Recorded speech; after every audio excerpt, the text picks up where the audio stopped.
어떤 청년이 이제 미국 뉴욕에 이제 경영학을 공부하러 갔다가 이 요리에 이제 관심을 가지면서 이 전공을 바꿔서 셰프가 됐습니다.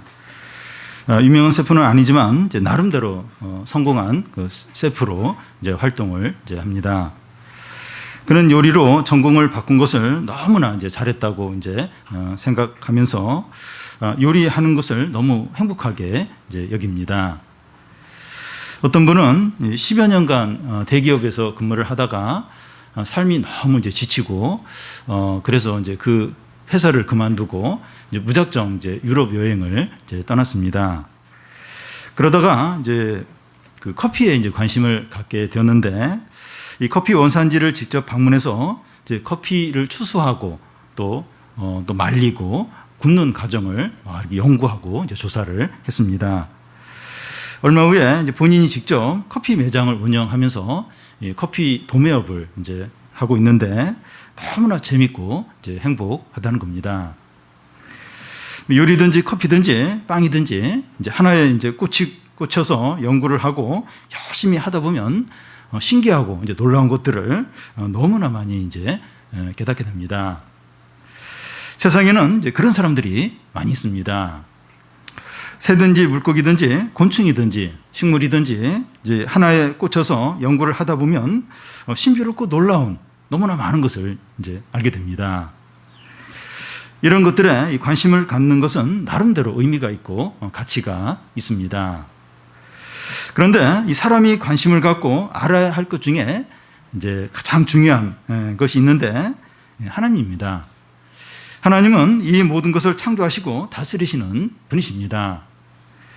그런데 사람들은 이 하나님께서 만드신 피조물들에 대해서 관심을 많이 갖는데 이 피조물들을 창조하신 분에게는 관심이 없습니다.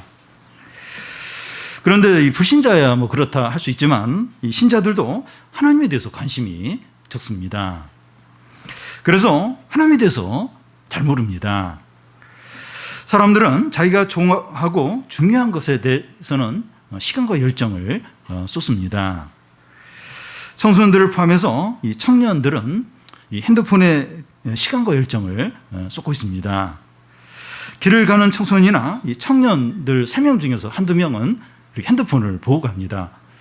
옛날에 길을 가면서 책을 본다 이러면 뭐 굉장히 저 사람은 어떻게 길을 가면서 책을 보나. 근데 요즘은 뭐 핸드폰을 길을 가면서도 핸드폰을 그래서 눈을 떼지 못하고 이렇게 이제 보고 이제 갑니다. 물론 뭐 핸드폰에 보는 내용이 다 뭐 불건전하고 뭐 쓸데없는 것은 아닐 수 있습니다. 그런데 이 하나님에 대한 관심이 핸드폰에 대한 관심과 비교할 때 반 정도도 이제 안 됩니다. 사람들이 요리나 커피나 빵이나 음악이나 무엇에나 관심을 가지면 신비롭고 이제 놀라운 것을 깨닫게 되고 또 열정을 가지고 헌신하는 것을 볼 수 있습니다. 하물며 이런 것들보다 훨씬 크고 또 위대하고 가치 있는 하나님에 대해서는 무관심하고 열정이 없습니다. 우리가 하나님을 알아가고 누리려면 이 커피나 요리를 알려고 시간과 이 열정을 쏟아야 하듯이 그렇게 해야 됩니다. 그러니까 무슨 일이든지 그걸 알려면 거기에 전문가가 되고 거기서 뭔가를 얻으려면 시간과 열정을 쏟아야 돼요. 하나님에 대해서 알려면 더더욱 그렇게 해야 이제 합니다. 시간과 열정을 쏟은 만큼 하나님의 은혜와 사랑과 영광과 능력과 지혜와 축복에 넘쳐나는 풍성함을 깨닫게 되고 누리게 됩니다. 그러니까 커피든지 뭐 요리든지 거기에 얼마나 시간과 열정을 쏟느냐 그만큼 이제 전문가가 되고 또 거기에 대해서 이제 잘 알게 되고 그걸 이렇게 풍성하게 사용할 수 있는 것처럼 우리가 하나님에 대해서 알고자 얼마나 열정과 시간을 쏟느냐 거기에 따라서 하나님의 풍성한 것을 깨닫게 되고 또 그만큼 누리게 이제 됩니다. 시편 34편은 이 다윗의 시입니다. 이 시편이 어떤 배경에 써 있는가 이제 성경에 우리가 방금 읽은 성경에 이렇게 좀 1절 위에 보면 다윗이 아비멜렉 앞에서 미친 채 하다가 쫓겨나서 지은 시라고 이제 되어 있습니다.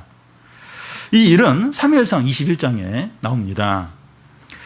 다윗은 사울 왕이 자기를 죽이려 한다는 것을 분명히 안 후에 이제 사울 왕으로부터 도망을 칩니다.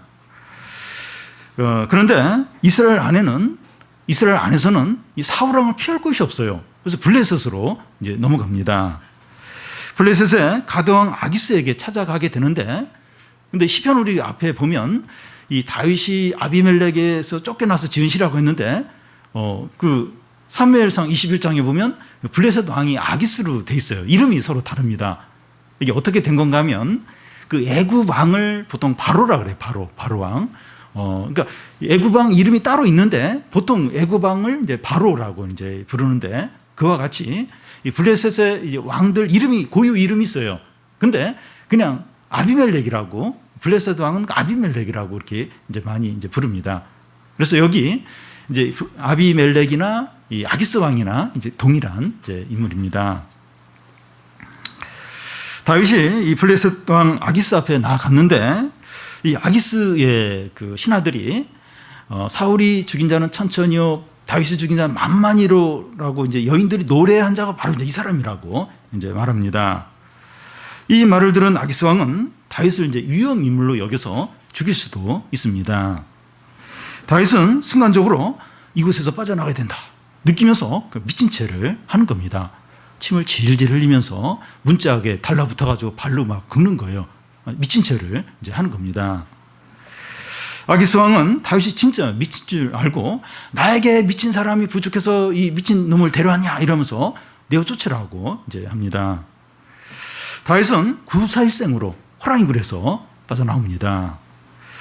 다윗이 아기스 왕의 앞에서 쫓겨난 후에 이제 시편 34편을 이제 쓴 겁니다. 다윗은 사울 왕의 위협이 있더라도 이스라엘에서 벗어나 블레셋으로 들어가면 안 되었습니다. 이렇게 하는 것은 하나님을 불신하는 겁니다. 여기 이 사울 왕을 피할 수가 없어요. 그래도 하나님을 신뢰하면서 이스라엘을 떠나면 이제 안 되는 겁니다. 근데 다윗이 이제 블레셋으로 들어간 건 이제 하나님을 이제 불신을 이제 전적으로 믿지 못했기 때문입니다. 그런데 이 사울 왕에 대한 두려움에 사로잡혀서 믿음으로 이제 행하지 이제 않은 겁니다. 그런데 다윗은 아기스 왕 앞에서 무사히 빠져나오는 그 모든 과정에서 순간순간 하나님을 의지하면서 기도했습니다. 다윗이 블레셋으로 넘어간 것은 불신앙이지만 그 모든 과정을 통해서 하나님의 은혜와 보호와 구원을 경험하게 됩니다. 물론 이제 다윗이 블레셋에 갈 때는 믿음으로 한 게 아니에요. 하나님을 이렇게 믿지 못해서 불신해서 넘어갔는데, 넘어가서 순간순간 기도를 하는 겁니다. 그러면서 거기서 이제 아기스 왕의 앞에서 이제 빠져나오는 이 모든 과정을 통해서 이 하나님의 보호, 하나님의 은혜, 하나님의 구원을 생생하게 이제 경험하게 됩니다. 우리도 욕심과 교만과 이 불신앙으로 이제 행한 것인데, 그 일이 수습되면서 하나님의 은혜와 능력을 경험하는 경우가 있습니다. 그래서 우리는 죄를 짓고 넘어졌더라도 하나님을 바라보고 기도를 하면 전에 알지 못했던 하나님의 은혜와 사랑을 경험하는 기회가 될 수 있습니다. 우리가 이렇게 믿음으로 한 게 아니에요. 이렇게 욕심으로 해서 어려움에 처했는데, 그때 이제 내가 좀 욕심을 했구나. 그래서 막 하나님께 기도하죠. 기도하고 또 이렇게 하나님께 도와달라고 하는데 막 그게 수습이 되는 그런 과정에서 전에 알지 못했던 하나님의 은혜와 사랑을 경험하는 기회가 이제 될 때가 많습니다. 다윗은 이 일을 통해서 하나님의 은혜와 구원을 경험한 후에 여호와의 선하심을 맛보아 알지니라 하면서 성도들 초청해서 다 함께 찬양하자고 이제 합니다. 시편 34편은 이 각절이 히브리어의 알파벳의 첫 자로 이제 시작이 됩니다. 무슨 말인가 하면 영어의 알파벳이 이제 A, B, C, D로 되어 있는데 그 1절에 A로 시작하는 단어로 시작이 되고 2절에는 B로 시작하는 단어로 이렇게 되듯이, 그러니까 히브리어의 그 알파벳의 첫 자가 1절의 첫 글자로, 또 그 2절은 또 히브리 알파벳 두 번째 글자로 이렇게 시작이 되는, 이런 식으로 해서 22절이 쫙 그런 식으로 이제 되어 있는 겁니다. 우리가 이제 히브리어를 잘 몰라서 그렇게 돼 있는 이 시를 우리가 잘 느끼지 못하지만, 그러니까 굉장히 정교하게 이렇게 구성이 되어 있는 이제 시입니다. 시편 34편은 22절까지 되어 있는데 이 시간에는 그 10절까지만 살펴보겠습니다. 이 시간 살펴볼 말씀은 세 부분으로 나눌 수 있는데 1절에서 3절까지는 여호와를 찬양하자 그런 내용이고, 4절에서 7절까지는 여호와를 찬양하는 이유가 뭔가 하는 것을 말하고, 나머지 8절에서 10절까지는 여호와의 선하심을 맛보아알라 하는 그런 내용입니다. 먼저 여호와 하나님을 찬양하자는 겁니다. 1절에서 3절까지 우리 같이 한번 읽겠습니다. 내가 여호와를 항상 송축하며 내 입술로 항상 주를 찬양하리이다. 내 영혼이 여호와를 자랑하리니 공고한 자들이 이를 듣고 기뻐하리로다.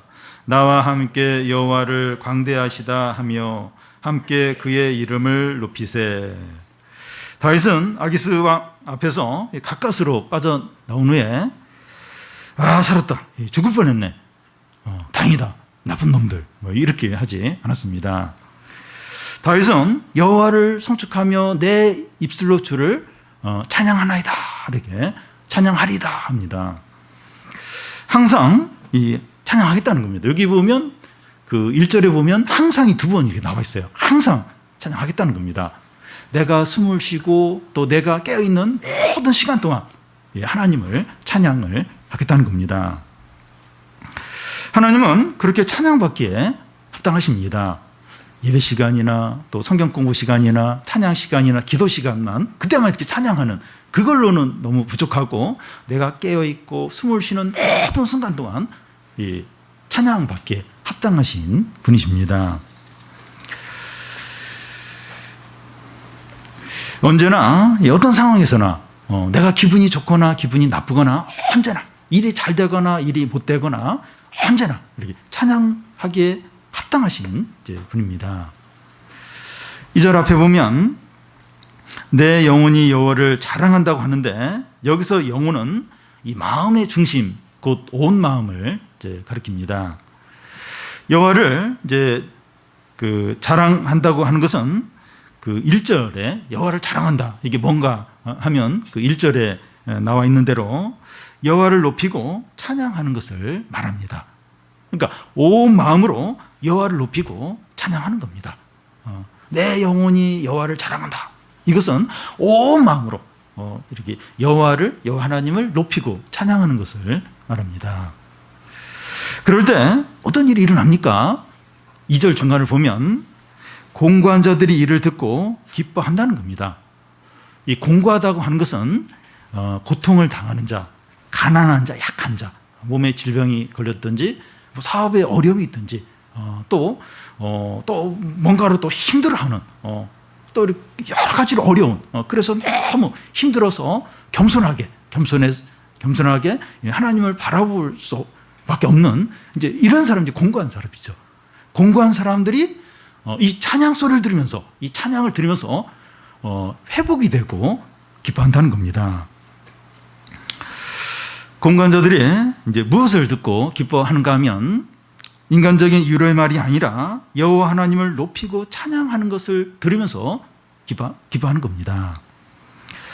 자기를 자랑하는 말을 들으면 이 공고한 자들이 상처를 받아요. 지금 막 이렇게 고통 가운데 있고 몸이 아파 죽겠고 또 막 약해져 있고 막 되는 일이 없어서 그래서 너무 마음이 이렇게 낮아져 있고 그런 사람 앞에서 막 자기를 자랑하는 거예요. 이러면 이제 공고한 자들이 상처를 받아요. 그리고 또 인간적인 어떤 위로의 말을 이제 하면 약간의 격려를 받습니다. 좀 이제 이렇게 힘을 내요. 그런데 하나님을 높이고 찬양하는 것을 들으면 진정으로 회복이 되고 기뻐하는 겁니다. 이 공고한 자가 신자라면, 믿음이 조금이라도 있다면 이 여호와를 높이고 찬양하는 그걸 들을 때 회복이 돼요. 기뻐합니다. 이게 하나님 백성은 그래요. 믿음이 있는 자는 그렇다는 겁니다. 어떤 인간적인 위로의 말들 뭐 조금 위로가 돼요. 그리고 뭐 와서 막 자기 자랑하고 그러면 상처를 받아요. 더 힘들어집니다. 근데 이렇게 하나님을 찬양하고 하나님의 이름을 높이고 그걸 들을 때 마음이 회복이 되는 거예요. 기뻐하는 겁니다. 그래서 이렇게 힘들어요. 힘들고 좀 마음도 많이 이렇게 좀 상해 있고 또 이렇게 막 위축이 돼 있고. 근데 찬양 집회 가서 이렇게 막 같이 찬양하는 거예요. 막 찬양을 하고 또 이렇게 말씀을 이제 들었는데 뭐 내 문제하고 뭐 이렇게 직접 뭐 이렇게 관계되는 어떤 그런 뭐 이렇게 그런 말씀도 아닐 수 있고 찬양이 아니었어요. 그냥 하나님을 찬양하고 하나님 이름을 높였어요. 그런데 이상하게 마음이 회복이 돼요. 그리고 이상하게 말할 수 없는 기쁨이 밀려오는 겁니다. 공고한 자, 믿음을 가진 공고한 자는 이제 이렇습니다. 이 3절에 보면 이 다윗은 성도들을 초청해서 하나님을 찬양하자고 이제 권하고 있습니다. 나와 함께 하나님은 광대하시다 하며 함께 그의 이름을 높이자는 겁니다. 다윗은 자신이 은혜 받고 이 하나님을 경험한 이를 혼자서만 찬양하는 것이 아니라 다른 성도들과 함께 찬양하자고 권합니다. 우리가 이 다른 성도들보다 더 은혜를 받고 하나님을 경험했다면 다른 성도들을 격려해서 찬양을 하는 겁니다. 내가 다른 사람보다 좀 더 믿음이 좀 성숙해요. 내가 또 은혜가 좀 있어요. 은혜를 받았어요. 그러면 좀 이렇게 좀 약한 사람, 또 이렇게 좀 신앙이 또 지금 좀 별로 안 좋은 사람들, 이제 그런 사람들을 막 설득해가지고 우리 같이 찬양하자고. 그래서 이제 같이 이렇게 찬양을 이제 하는 겁니다. 우리 교회 안에서나 또 성경학교나 캠프를 가면 또 찬양을 안 하는 그런 사람이 있어요. 그런 애들, 청소년들이 있는데 뭐 강제로 막 끄져와가지고 막 야단치고 막 억지로 그렇게 하는 게 아니라 자꾸 격려해가지고 이렇게 좀 같이 찬양하도록 이제 그렇게 이제 하는 게 필요합니다. 그래서 내가 좀 더 이렇게 내가 좀 상태가 좋다, 이제 믿음이 좀 좋다, 은혜가 있다 이러면 주위에 이렇게 침체되어 있고 또 이렇게 방황하고 또 이렇게 찬양을 안 하려고 하는 그런 사람들 가서 이렇게 같이 격려해가지고 같이 이렇게 찬양하도록, 같이 예배 드리도록, 같이 이렇게 은혜 받도록 이렇게 설득을 해가지고 이렇게 할 수 있으면 좀 사람들이 같이 이렇게 찬양을 이렇게 하는 게 필요합니다. 그러니까 가족들이 4명, 5명이더라도 모두가 다 항상 믿음이 좋은 게 아니에요. 이게 사람마다 좀 왔다 갔다 해요. 엄마가 좋으면 또 아빠가 안 좋을 수 있고, 또 부모님이 상태가 안 좋으면 애들이 좋을 수도 있고, 그럴 때 이제 서로 이렇게 해서 우리 같이 예배 드리자, 같이 우리 뭐 기도하자, 또 같이 같이 또 찬양하자 이러면서 이렇게 같이 이렇게 같이 하나님을 높이고 같이 하나님을 찬양하고 그렇게 해야 한다는 겁니다. 지금 상태가 안 좋은데 나라도 그냥 가만히 있어야지. 그래서 나는 막 이렇게 좋아요. 좋고 막 이렇게 찬양하고 싶은데 그러면서 이렇게 신기를 건드리지 않으려고 절대로 이렇게 좋은 게 아니에요. 같이 뭐 싫다고 그래도 뭐 정 그러면 어쩔 수 없지만 자꾸 이렇게 권해서 같이 이렇게 하자고. 그래서 이제 모두가 같이 이제 하나님을 높이고 찬양을 해야 합니다. 다음은 이 하나님을 찬양하는 이유가 뭐냐 하는 겁니다. 4절에서 6절까지 우리 같이 읽겠습니다. 내가 여호와께 간구하매 내게 응답하시고 내 모든 두려움에서 나를 건지셨도다. 그들이 주를 앙망하고 광채를 내었으니 그들의 얼굴은 부끄럽지 아니하리로다. 이 공고한 자가 부르짖음에 여호와께서 들으시고 그의 모든 환난에서 구원하셨도다. 앞에서 다윗은 그 여호와 하나님을 항상 높이고 찬양하자고 했는데 그 이유가 뭡니까? 이 4절을 다시 보면 내가 여호와께 간구하며 내게 응답하시고 내 모든 두려움에서 나를 건졌다는 겁니다. 여기 모든 두려움이라고 하는데 다윗에게도 두려움이 많았습니다. 사울 왕에 대한 두려움 때문에 블레셋 아기스 왕에게 찾아갔고 또 아기스 왕 앞에 갔는데 또 막 이 신하들이 이상한 소리를 해가지고 또 이 아기스 왕을 두려워서 거기서 이제 도망 나와야 했고, 그래서 이스라엘 안으로 들어왔는데 또 이제 이스라엘 안으로 들어오니까 사울 왕에 대한 두려움이 또 이제 생겼습니다. 누군가가 자기가 숨어 있는 곳을 사울 왕에게 알려주는 건 아닌가, 이런 또 두려움이 있고, 또 사울 왕이 언제 군사들을 이끌고 나를 습격하면 어떻게 하나, 그런 두려움이 이 다윗에게 있었습니다. 그러니까 13년 동안 사울 왕에게 쫓기면서 13년 동안 언제 사울 왕이 덮치면 어떻게 하나, 누가 나를 또 이렇게 고자질하면 어떻게 하나, 이런 두려움이 항상 있었고, 먹는 문제, 이제 내일은 또 뭘 먹어야 되는가, 내 미래는 어떻게 되는가, 그런 염려가 항상 있었습니다.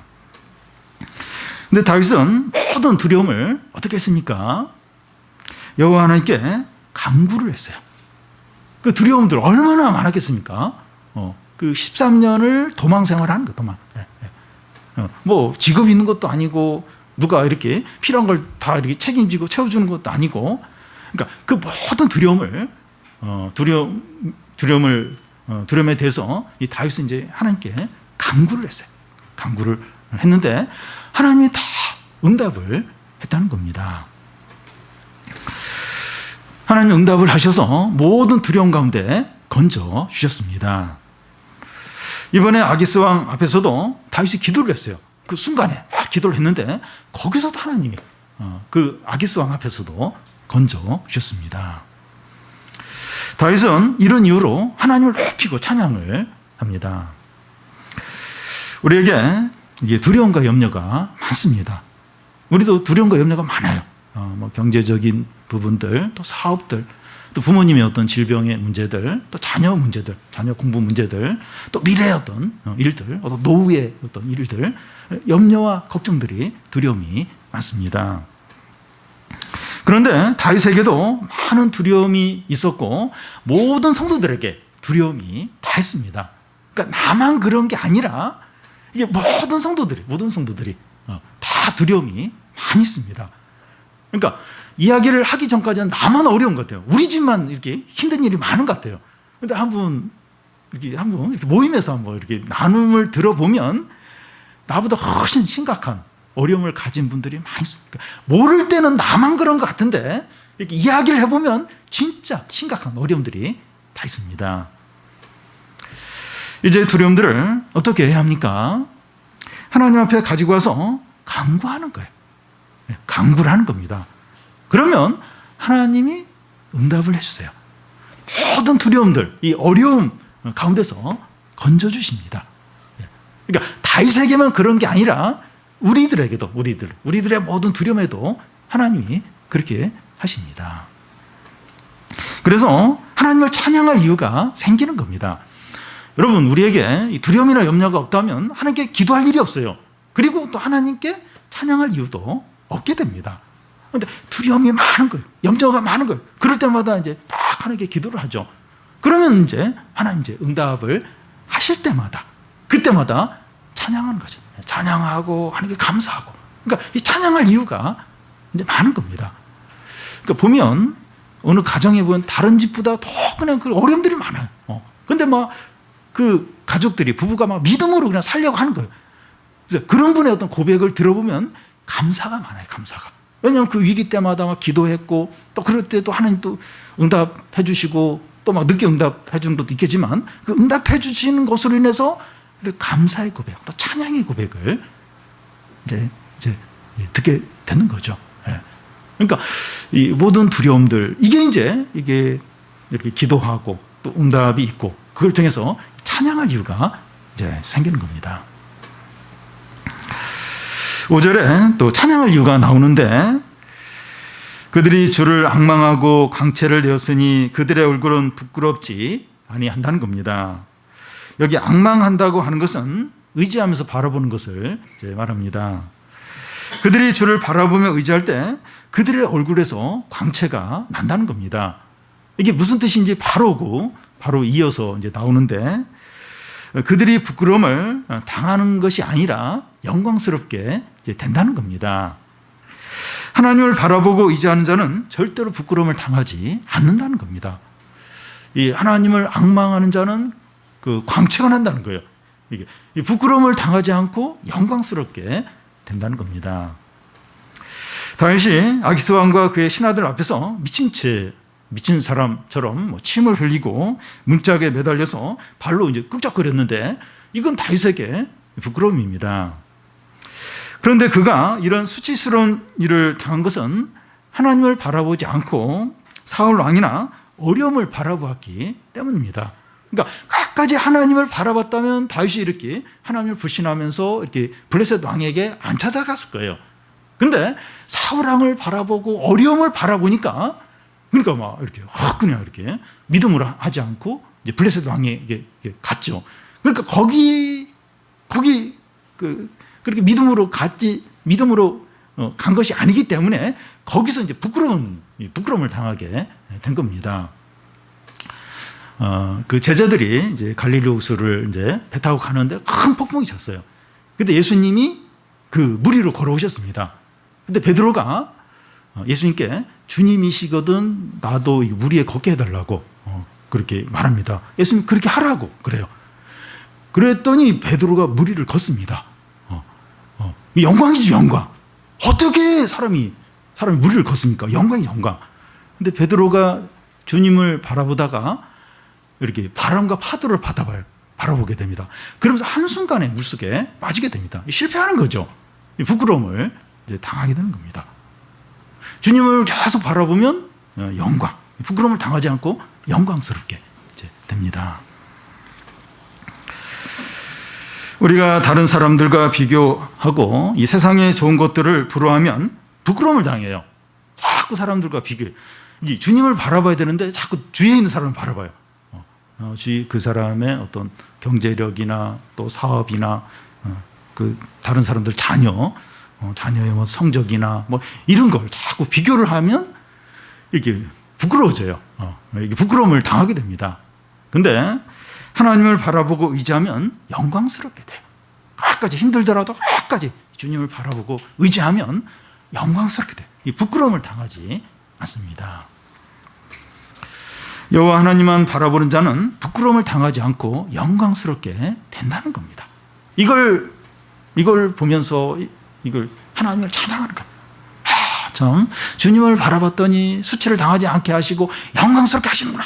이걸 생각하면서 하나님의 찬양을 하는 겁니다.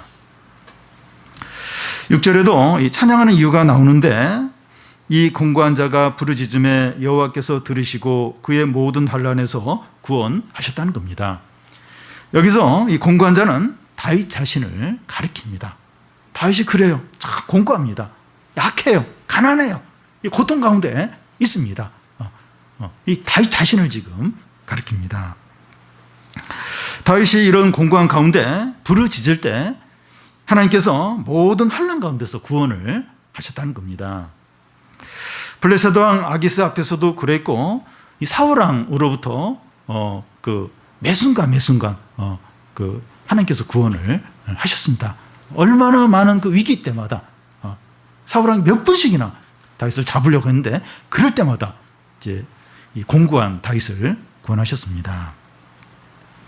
우리가 이 공고한 자일 수 있어요. 우리 자신을 바라볼 때 내가 참 공고한 자다. 약해요. 또 가난하고 고통 가운데 있고 미래에 뭐 이렇게 보장된 게 아무것도 없고 가진 것도 없고 외롭고 내가 참 공고한 자다. 공고한 자일 수 있습니다. 그래서 그 공고함 때문에 겸손하게 하나님만을 바라볼 수밖에 없는 그런 자일 수 있습니다. 그런데 고통 가운데서 우리가 부르짖으면 하나님께서 모든 어려움 가운데서 건져 주신다는 겁니다. 다윗에게 그렇게 하셨던 것, 공고한 다윗을 하나님께서 모든 환난에서 구원하신 것처럼 내가 이렇게 공고한 자로서 좀 하나님만 바라보면서 의지할 때, 구할 때 모든 환난 가운데서 건져 주신다는 겁니다. 어떻게 그것이 가능합니까? 어떻게 가능할 수 있습니까? 공고하고 약하면 망할 수밖에 없죠. 다 옆에는 힘이 있는 사람이고 악한 자들이 집어삼키려고 하고 가진 것도 없고 그래서 공고한 자는 비참할 수밖에 없어요. 그냥 망할 수밖에 없습니다. 근데 다윗이 안 망했어요. 하나님께서 놀라운 구원을 베풀어 주셨습니다. 우리도 이제 그렇지 않다고 하는데 그렇게 가능한 이유가 뭡니까? 7절에 보면 여호와의 천사가 주를 경외하는 자를 둘러 진치고 그들을 건지시기 때문입니다. 여기 둘러 진친다고 하는 것은 군대가 이제 진을 치고 주둔해 있는 것을 말합니다. 북한이 이제 비핵화를 선언하면서 미국에 제일 먼저 요청한 게 한미 연합 훈련을 중단해달라, 이런 요청을 했습니다. 보통 이제 한미 연합 훈련 할 때 미군이 그 한 15,000명 정도 이제 한국에 와서 주둔하면서 이제 함께 이제 훈련을 하게 되는데, 그걸 북한이 굉장히 두려워한다는 거예요. 우리는 뭐 을지 훈련 같은 거 할 때 하는지 어떤지 방송을 통해서나 좀 알고 별로 신경 안 써요. 근데 이 평양은 그 을지 훈련 할 때 막 몇 번씩 막 비상이 걸리고 막 등하관제 훈련을 하고, 김정은은 막 요새에 막 숨기도 하고, 그러니까 굉장히 한미 그 연합훈련을 두려워하는 겁니다. 그러니까 미군이 주둔한 가운데서 이제 훈련을 이제 하는데 언제 이렇게 이 평양을 덮칠지 모른다, 어떤 그런 두려움을 이제 갖기 때문입니다. 여호와의 천사가 하나님의 백성을 둘러 진친 예들을 이제 성경에서 보면, 그 열왕기 하에 보면 엘리사가 머물고 있는 마을 주변을 아람 군대가 완전히 포위를 하게 됩니다. 엘리사의 종 게하시가 아침에 일어나 보니까 아람 군대가 이렇게 막 그 포위를 한 거 보면서 너무나도 두려워합니다. 근데 엘리사가 이 게하시의 눈이 열리게 해달라고 기도를 하자 게하시의 눈이 열리면서 그 산 위에 불말과 불병거가 가득한 것을 이제 보게 됩니다. 창세기에 보면 그 야곱이 형 에서를 이제 만나러 가는데 형이 그 보복을 할까봐 너무나 두려워합니다. 그런데 야곱과 그의 가족들과 이 가축대 양 옆에 중무장한 천사의 부대를 이제 보게 됩니다. 그러니까 양 옆에 그 중무장한 이 천사 부대가 양 옆에 이제 야곱과 그의 가족들과 가축대들이 쭉 가는데 양 옆에 이 천사의 부대가 이제 호위하면서 이제 가는 걸 이제 이 야곱이 이제 보게 됩니다. 주를 경외하는 자들의 주위에 불말과 불경거, 곧 중무장한 천사 부대가 진을 치고 지키고 있다면 두려울 게 있습니까? 우리 눈에는 보이지 않아요. 그런데 이 불말과 불경거가, 그리고 이 중무장한 천사 부대가 주를 경외하는 자, 성도들을 지키고 있습니다. 보호를 하는데 두려워할 게 있습니까? 겁낼 게 있습니까? 눈에 보이지 않지만 여호와의 천사가 다윗을 모든 환난 가운데서 보호하고 구원했습니다. 어떻게 공고한데 다윗을 망하지 않고 잡혀서 끝장나지 않고 어떻게 그렇게 이 구원을 받을 수 있고 보호를 받을 수 있었는가? 이 불말과 불병거가, 이 천사의 부대가 다윗을 보호하고 구원했기 때문입니다. 그와 같이 공고한 우리들을 모든 위협과 어려운 가운데서 이 하나님의 이 불멸과 불병거로 보호하고 구원해 주신다는 겁니다. 우리 참 이렇게 너무 힘들어요. 이게 예수 믿는 거 외에는 뭐 백도 없고 돈도 없고 아는 사람도 별로 없고 뭐 미래 뭐 보장된 것도 없고, 그리고 진짜 이렇게 막 두려운 거예요. 불안한 겁니다. 그리고 악하고 힘 있는 자들이 막 삼키려고 하고 우리 걸 빼앗으려고 하고 막 나쁜 말로 막 이렇게 우리에 대해서 뭐 험담을 하기도 하고, 우리는 같이 뭐 싸울 수도 없고, 그러니까 불안합니다. 불안. 근데 눈에 보이지 않는 이 불말과 불병거, 이 중무장한 천사 부대가 지키는 겁니다. 지키면서 보호하고 구원하신다는 겁니다. 이 공고한 이 하나님의 백성이 절대 비참한 거예요. 절대로 약한 게, 우리는 약하지만 이 하나님이 보이지 않는 하나님의 천사 부대가 지키십니다. 예수님이 이렇게 붙잡힐 때도 막 베드로가 막 칼을 빼가지고 막 예수님을 위해서 싸우려고 해요. 내가 천사 12영을 부를 수 있다는 거예요. 천사 12군단을 불러서 얼마든지 이 나를 잡으려고 하는 사람들 초토화시킬 수 있다는 거예요. 근데 그렇게 안 하시는 겁니다. 우리가 공고한데, 이 믿음을 가지고 공고한데 절대 약하지 않아. 이 불말과 불병거를 믿음의 눈으로 바라봐야 합니다. 이런 하나님께 어떻게 찬양을 하지 않을 수 없고 감사하지 않을 수 있고 영광을 돌리지 않을 수 있습니까? 이렇게 참 공고한 자인데 이렇게 하나님이 지키시고 구원하시는데 어떻게 하나님을 찬양하지 않을 수 있습니까? 힘들어도 어려워도 찬양할 수 있는 거예요. 왜냐하면 하나님이 이렇게 지키시기 때문에, 우리를 보호하시기 때문에, 우리의 기도에 응답하시기 때문에 힘들고 어려워도 마음이 상해도 이제 하나님을 찬양할 수 있는 겁니다. 마지막 세 번째는 여호와의 선하심을 맛보아 알라는 겁니다. 8절에서 10절까지 같이 한번 읽어보겠습니다. 너희는 여호와의 선하심을 맛보아 알지어다. 그에게 피하는 자는 복이 있도다. 너희 성도들아 여호와를 경외하라. 그를 경외하는 자에게는 부족함이 없도다. 젊은 사자는 궁핍하여 줄일지라도 여호와를 찾는 자는 모든 좋은 곳에 부족함이 없으리로다. 아멘. 여호와의 선하심을 맛보아 알라고 하는데 음식 비유를 들고 있습니다. 유명한 식당에 여러 사람이 갔어요. 근데 그 식당에 대표적인 이제 요리가 나왔는데 선뜻 젓가락이 가지 않는 요리입니다. 좀 이렇게 약간 맛이 없게 생기고 약간 음식이 무섭게 생겼다고 할까? 이제 그런 음식이 이제 특별 요리라고 이제 나왔습니다. 그런데 그 요리를 먹어본 사람들은 좋아하면서 먹는데 좀 그 요리를 대하는 사람은 머뭇거리면서 이제 못 먹습니다. 그때 옆에서 맛있으니까 걱정하지 먹으라고, 좋은 거라고 하면서 이제 권합니다. 그래서 용기를 내어서 먹었는데 맛이 진짜 좋은 거예요. 너무나도 맛있는 겁니다. 입에 이렇게 침이 돌지 않습니까? 너무나 맛있는 요리가 나왔습니다. 그 다음부터는 옆에서 먹어보라는 말이 필요 없이 자기가 알아서 그 요리를 먹어요. 또 자기가 찾아가서 그 식당에 가서 이제 먹습니다. 그런데 옆에서 아무리 권해도 먹어보지 않으면 그 요리의 맛을 모르고 앞으로도 먹지 않게 됩니다. 여호와의 선하심을 맛보아 알라는 겁니다. 맛보는 행동을 해야 여호와의 선하심을 알 수 있다는 겁니다. 이 맛보는 행동을 해야 여호와의 선하심을 알 수 있는 겁니다. 이 맛보는 행동이 어떤 겁니까? 이 4절부터 6절에 나와 있는데 간구하고 또 앙망하고, 이 앙망한다고 하는 것은 바라보는 것을 말하고, 그리고 부르짖는 겁니다. 그러니까 여호와의 선하심을 맛보는 행동, 이 맛보는 행동이 뭐냐? 부르짖는 거예요.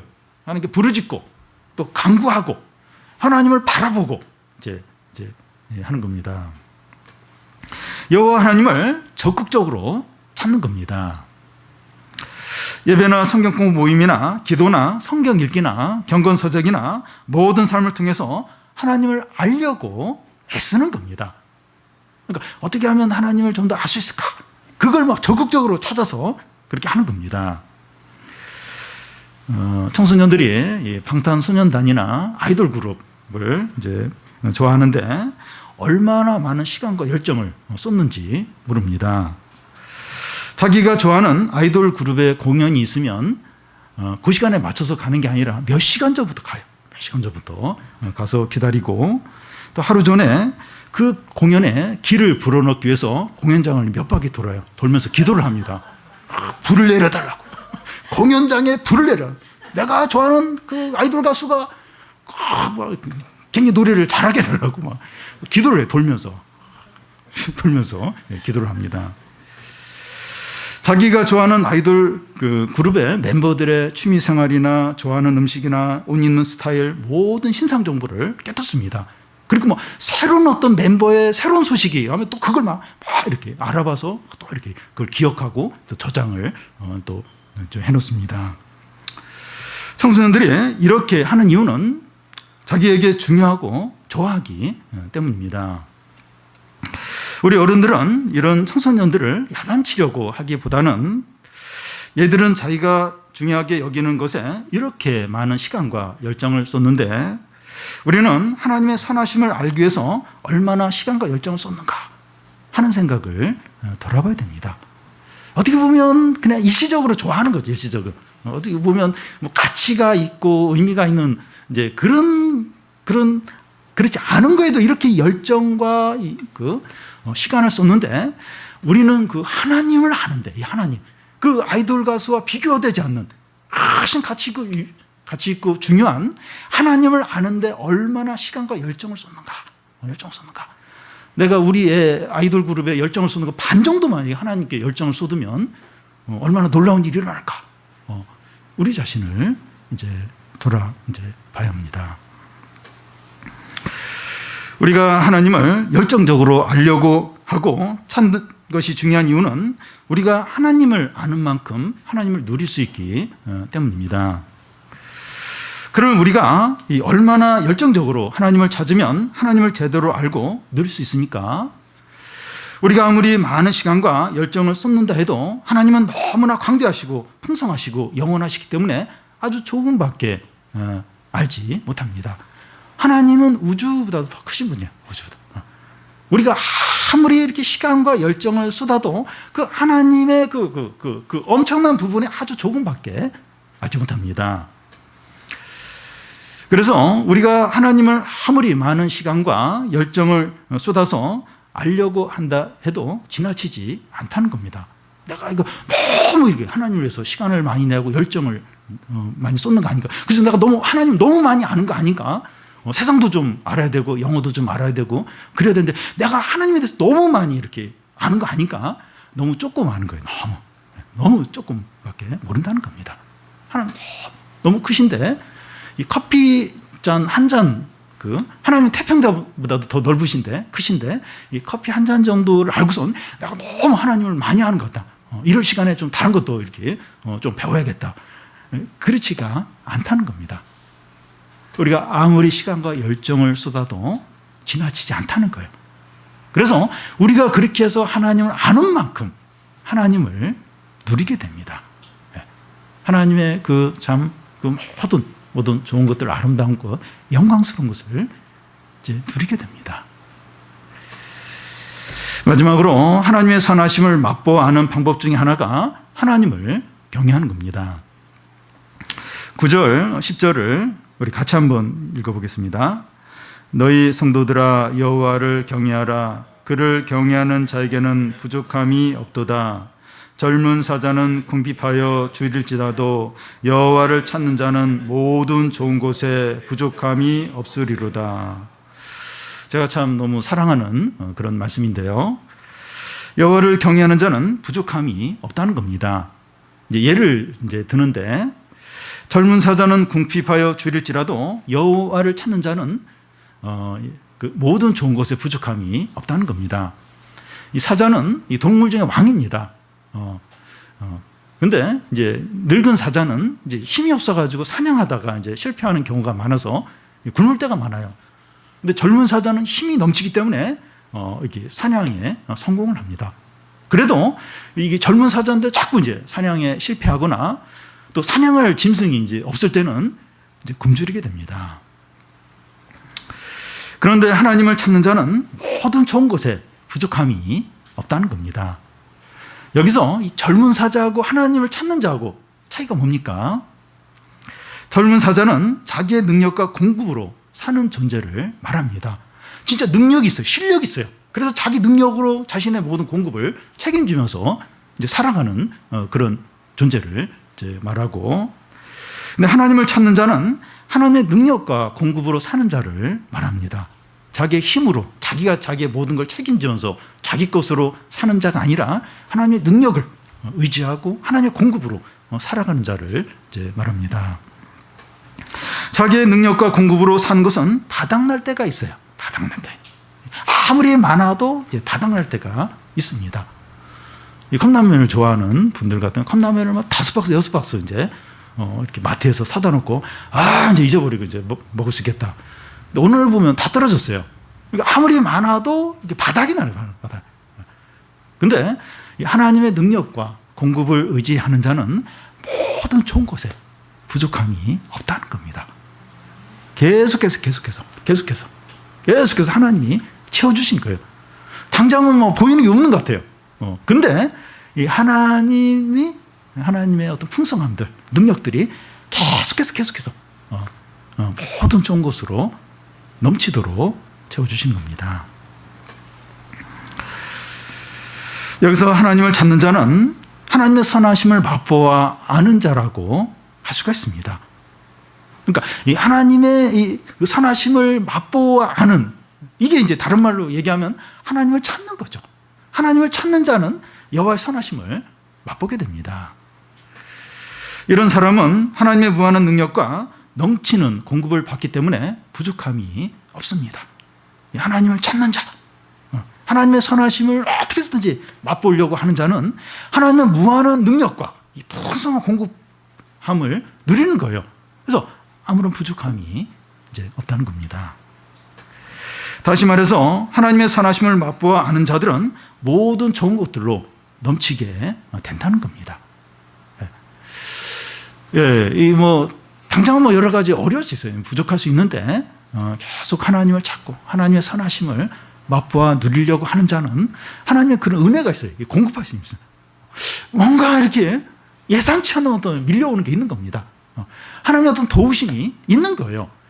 현실은 공고예요. 다윗처럼 막 쫓겨다니고 막 당장 내일 어떻게 될지 모르고, 근데 계속 그 가운데 하나님 찾는 거예요.